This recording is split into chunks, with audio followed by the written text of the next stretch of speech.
Bienvenue sur notre chaîne dédiée aux défis relationnels auxquels les couples peuvent être confrontés lorsque leur partenaire traverse une crise de milieu de vie. Ici, nous explorons les complexités de ces périodes de transition, offrant des perspectives et des conseils pour naviguer ensemble vers une compréhension mutuelle. Si vous trouvez nos contenus pertinents, n'hésitez pas à vous abonner et à activer les notifications pour rester informé de nos prochaines vidéos. La vie est composée de phases distinctes, comme les chapitres d'un livre. L'enfance et l'adolescence, ces périodes de découverte et d'apprentissage, laissent place à une vie adulte où la construction devient le maître mot. Pour de nombreuses femmes, cette phase de construction est rythmée par des choix professionnels, la fondation d'un couple et la naissance d'enfants. Mais à l'aube de la cinquantaine, une transition majeure bouleverse cet équilibre. Une crise existentielle remet tout en question. Durant la phase de construction, beaucoup de femmes se concentrent sur des objectifs partagés. Elles bâtissent leur vie, souvent en suivant des modèles sociétaux ou familiaux. Acquérir une maison, élever des enfants, construire une carrière et parfois se comparer aux autres pour faire mieux. Ce rythme effréné, bien qu'épanouissant à certains moments, peut aussi être aliénant. Arrivée à la cinquantaine, cette phase de construction touche à sa fin. Les enfants quittent le nid, les accomplissements semblent achevés et le quotidien perd peu à peu son sens de mission. Ce changement crée un vide, une perte de direction, souvent amplifiée par une remise en question existentielle. Qui suis-je, au-delà de ce que j'ai construit? Que reste-t-il à accomplir? Ces questions, bien que naturelles, sont au cœur de la crise de milieu de vie. La crise de milieu de vie survient parce que la phase de construction laisse place à une phase d'introspection. Ce qui faisait sens hier, bâtir, protéger, éduquer, n'apparaît plus comme une nécessité aujourd'hui. Les changements hormonaux liés à la ménopause intensifient ce déséquilibre, amplifiant les émotions, parfois jusqu'à un sentiment de désespoir ou de confusion. Je dois à présent prendre soin de moi. Les enfants sont devenus plus indépendants. Mes priorités ont changé.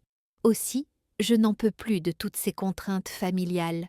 Témoigne l'une d'entre elles. Ce phénomène est aujourd'hui largement amplifié par une littérature contemporaine ou les réseaux sociaux, prônant l'émancipation à ce moment précis de sa vie. Ces discours, bien qu'encourageants pour certaines, tendent à mettre l'accent sur une liberté individuelle retrouvée, souvent au détriment de l'impact sur le couple, la famille et l'entourage direct. Cette approche, en soutenant uniquement la quête personnelle, peut omettre les conséquences durables sur ses proches, qui se sentent parfois abandonnés ou incompris face à ce changement soudain. Cette quête de liberté personnelle peut pousser certaines femmes à délaisser ce qui les entourait, leur couple, leur famille, et parfois même leurs propres enfants. Elles peuvent se détourner de l'attention qu'elles leur portaient, cherchant à se recentrer sur elles-mêmes. Pour le conjoint, cette transformation est souvent vécue comme un choc. Elle s'éloigne, et je ne comprends pas pourquoi. Elle ne pense plus qu'à elle. Je ne reconnais plus celle que j'ai aimée. C'est aujourd'hui une autre femme. Partagent de nombreux hommes pris dans une incompréhension totale face à cette distance nouvelle. Les enfants, eux, perçoivent cette rupture émotionnelle, ce qui peut perturber leur propre équilibre, notamment s'ils sentent leur mère moins investie ou plus absente. Pour traverser cette période, il est essentiel de comprendre qu'elle ne signe pas une fin, mais une transition vers une nouvelle phase de vie. Pour la femme, il est important de reconnaître ce qu'elle ressent sans renier ce qui l'a rendue heureuse par le passé. L'introspection doit s'accompagner de gratitude. La construction d'hier est le socle du renouveau d'aujourd'hui. Le conjoint, quant à lui, doit apprendre à ne pas prendre cette transformation comme un rejet personnel. Faire preuve d'écoute, encourager un dialogue sincère et accepter que sa femme ait besoin d'espace sont des étapes cruciales pour préserver le couple. Les enfants, eux, doivent être rassurés en leur montrant que l'amour familial reste intact malgré les changements.